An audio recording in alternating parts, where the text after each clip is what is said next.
What if a substance existed that could read your thoughts, absorb your emotions, and even rewrite your genetic code? A liquid entity so alien, so intelligent, it defies categorization.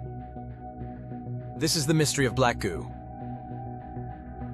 From the Falklands War to clandestine British laboratories, from nanotechnology to occult ritual, this story reaches into science, conspiracy, and metaphysics. And it may hold the key to a hidden war being fought not just on battlefields, but in our bodies and minds. Part 1: Discovery and War.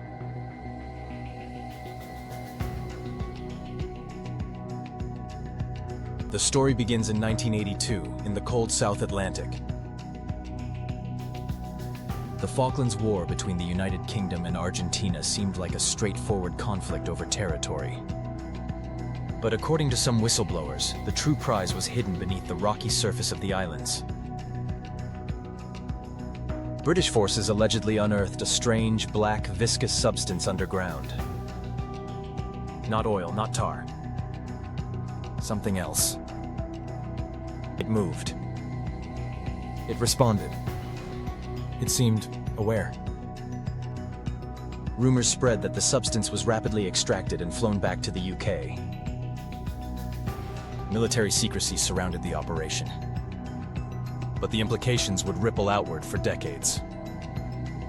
Part 2: Programmable Matter.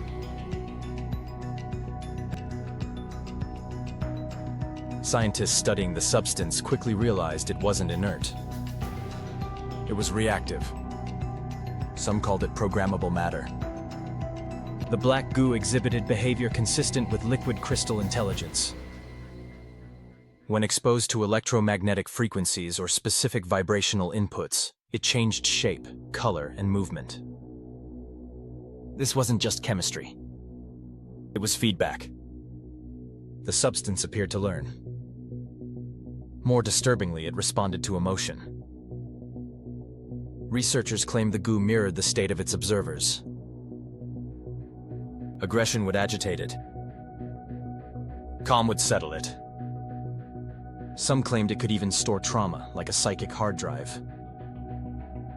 Harald Kautz-Vella and others proposed there were two forms: a native, Earth-based goo that was biologically compatible, and a foreign, possibly extraterrestrial version that was cold, synthetic, and invasive.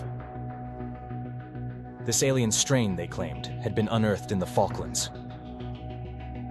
Part 3: Marconi, Plessy, and the Death. VA's the UK military began to study the goo. The project allegedly involved Britain's top defense electronics firms, including Marconi Electronic Systems and Plessy Telecommunications. Both companies were engaged in cutting-edge research into radar, satellite communications, AI, and electromagnetic weapons. Many of their engineers had top-secret clearance. Between 1982 and 1991, at least 22 scientists connected to these firms died under bizarre circumstances. Some estimates suggest the number may be closer to 40. Some of these deaths were ruled suicides, but the details were often inexplicable. One scientist was found electrocuted in his bathtub with electrical leads attached to his body. Another crashed his car into a restaurant and then allegedly tied a rope to a tree and strangled himself. Several were found dead from apparent overdoses, yet with no history of drug use. Some jumped or were pushed from bridges, windows, or cliffsides. These weren't aging bureaucrats. Many were young, healthy, and on the cusp of breakthroughs. The UK Ministry of Defence maintained there was no connection. But the pattern was too obvious for many to ignore. What were these people working on? What had they seen? Some researchers speculate that the deaths were part of a containment protocol, or the result of psychological contamination. That the Black Goo or the tech surrounding it had begun to affect the minds of those exposed. Perhaps it wasn't just programmable matter, but programmable consciousness. Part 4: Black Goo in Media and Culture. Pop culture has been curiously obsessed with sentient black fluids. The X-Files introduced black oil, a parasitic alien fluid. Prometheus portrayed a mutagenic black substance that rewrites DNA. Lucy and Under the Skin depicted dark fluids linked to mind evolution and control. Black goo often plays a central role in many music videos by Lady Gaga, Shakira, Beyoncé, and many other pop icons who are known to juggle not only visually with black magic symbols and content. Are these all just fantasies spawned from creative minds? Or subconscious conditioning? The symbolism is consistent: transformation, infection, intelligence, and power. Part 5. The Alchemical Initiation. Throughout human history, darkness has always symbolized more than just absence of light. It represents the unknown, the repressed, the shadow. In alchemy, the nigredo, or blackening, was the first stage of transformation. A descent into chaos, the dissolution of identity. Not just a chemical process, but a spiritual confrontation. Some esoteric researchers believe the black goo isn't just a substance. It's a catalyst, a test, a mirror that forces us to face our deepest psychic distortions, collective trauma, unchecked ambition, emotional numbness. Its interaction with human emotion may not be a side effect, but the entire point. To engage with it is to undergo initiation. Those unprepared experience paranoia, psychosis, despair.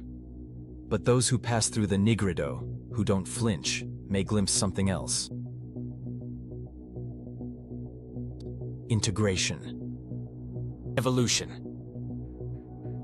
A transmutation of consciousness once described by mystics as the passage through the shadow toward the light.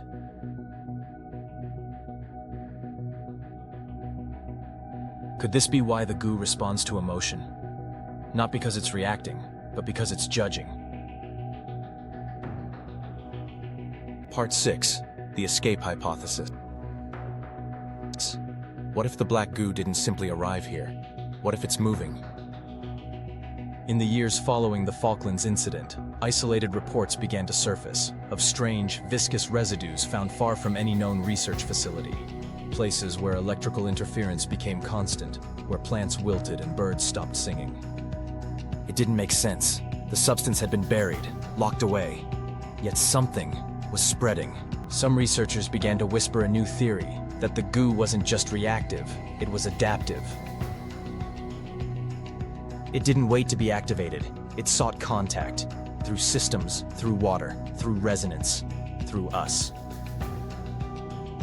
No longer just programmable matter, but a self-propagating signal.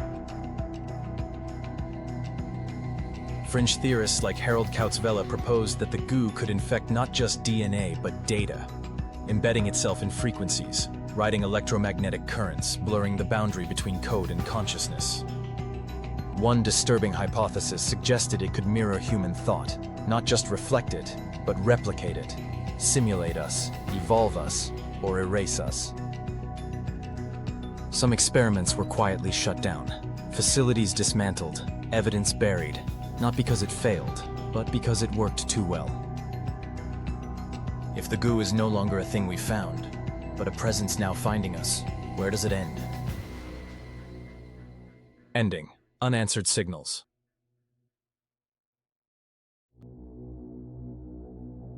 So what is black goo? An alien technology? A sentient AI? A tool for consciousness engineering? Or perhaps it is something we were never meant to find. Its chemistry is strange. Its behavior intelligent. And its presence seems to provoke not only scientific inquiry, but emotional and psychic disarray. Maybe it's not about what the goo is. Maybe it's about how unprepared we are to deal with something that doesn't fit into our worldview. Whether it was placed here by ancient intelligences, or birthed from Earth itself, its existence challenges the boundary between material and mental, between machine and soul. The deeper you look into the black goo, the more it begins to look back. Stay curious. Stay grounded. And beware the signals you can't explain. If you enjoyed this video and find this channel interesting, please subscribe and give us a like.